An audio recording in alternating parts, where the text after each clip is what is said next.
Kay kung magsigit ag pray makaisanan pray tanan nato nga mga worries ato i-pray, ang mga kabalaka nato is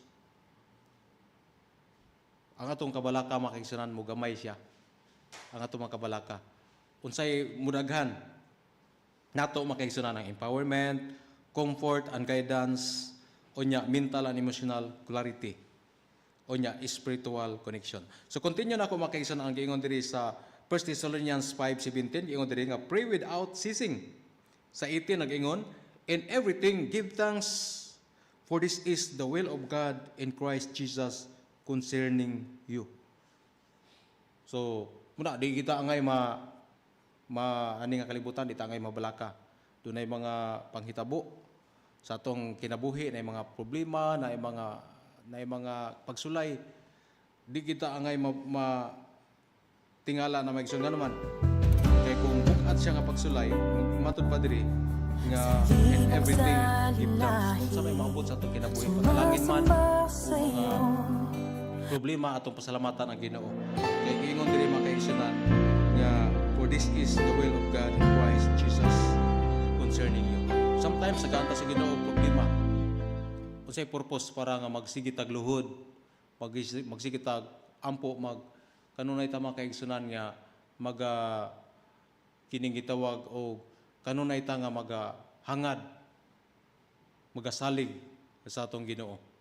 So I hope makaigsunan kini atong short nato karon nga message nga madala nato sa atong panimalay ug wala na ipag-undang ang ato ang pag-ampo, pagsalig o paglaom diha sa atong Ginoo. Maayong gabi. Happy midweek tong tanan.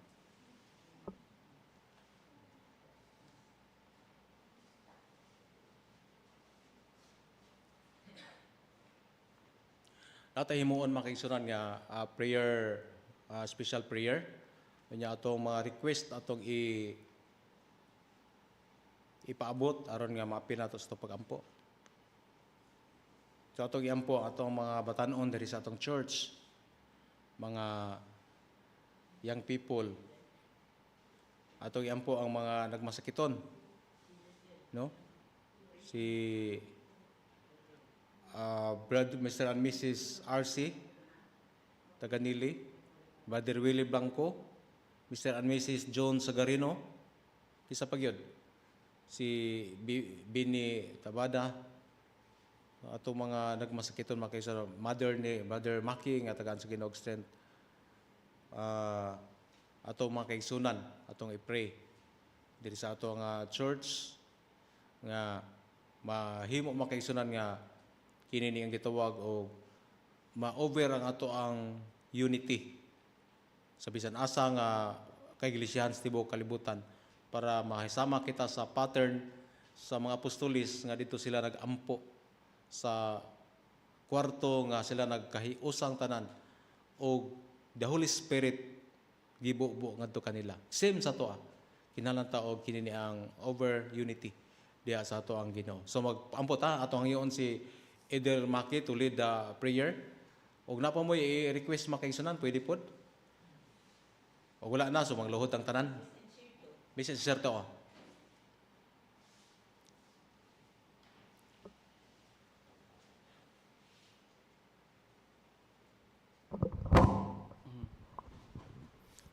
Magampo ta mga igsoon.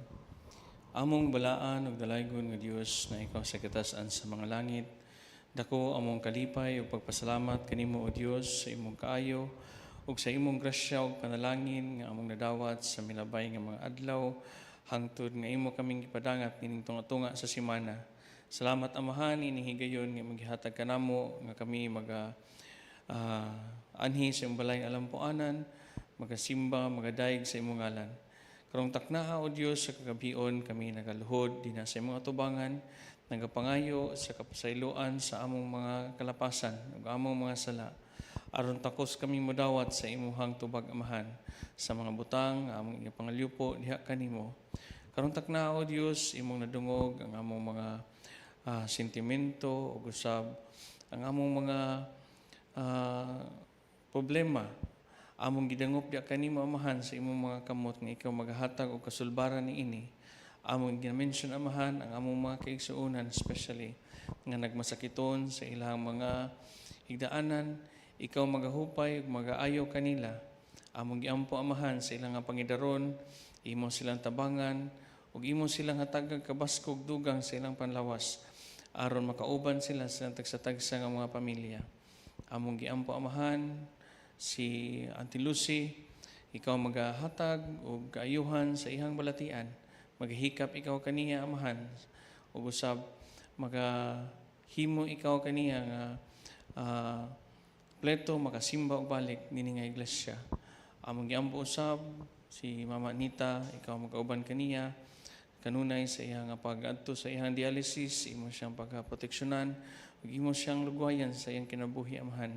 Waduna kay katuyuan sa matag usa, ikaw magalugway sa ilang kinabuhi usab. Among giampo usab Lord, amo ang mga igsuon sa Brother Blanco ug ang uban sa mga kaigsuonan namo nga mga Blancos, ikaw magauban kanila, magahatag kanila kabaskog sa panlawas o maghatag og kadasig dugang sa ilang kauban kanamo dinhi sa iglesia.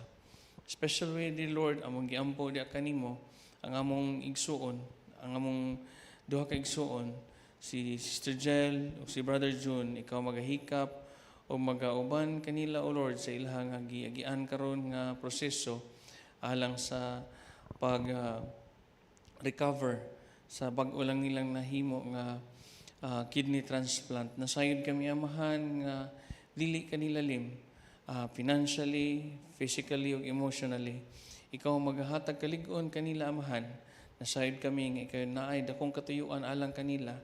Lig-una ug usab giyahi sila, hatagi sila kaayuhan sa ilang mga nagian nga mga operasyon. Imo silang hikapon amahan ug ihatag kanila ang dali nga healing para sa maunini nga proseso. Ug usab Lord, giampo namo especially kini nga iglesia. Ikaw magapadayon sa pagdasig sa matag usa kanamo nga membro niini nga iglesia. Ikaw usab magapanalangin amahan sa mga pamilya nga girepresentahan sa matag usa kanamo nga naa dinhi karon. Ikaw magaprotektar kanamo o magahiusa kanamo dinha sa imong pako sa imong balaang manulunda o magabugkos kanamo dinha sa imong gugma. Among giampo amahan nga ang among mga pangaliya maabot dinha sa imong trono sa grasya ug imo kini grant nganhi kanamo sa panahon nga nauyon dinha sa imong kabubuton. Gisalig namo kining tanan nga madawat ang imong tubag uban sa kapasayloan sa among mga sala. Amo kining gisalig ang tanan sa ngalan ug gahom ni Jesus, among personal ug bugtong manluluwas. Amen.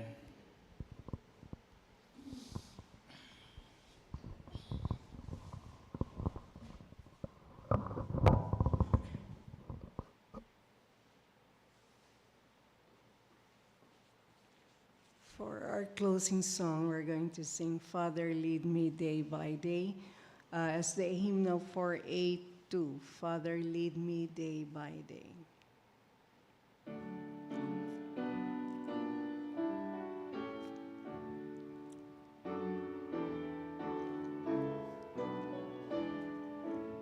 Shall we all stand?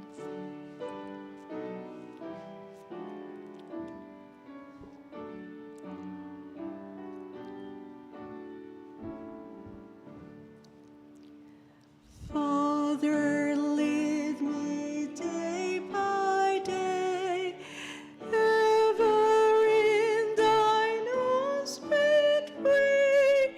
Teach me to be pure and true.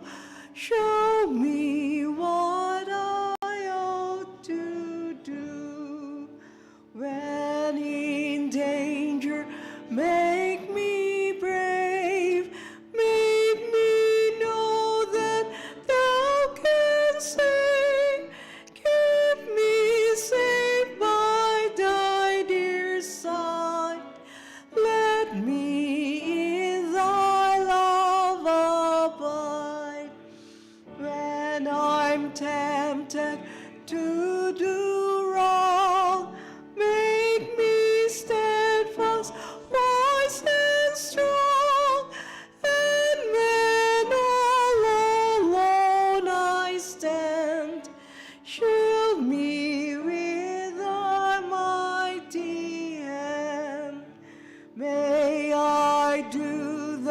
good I know.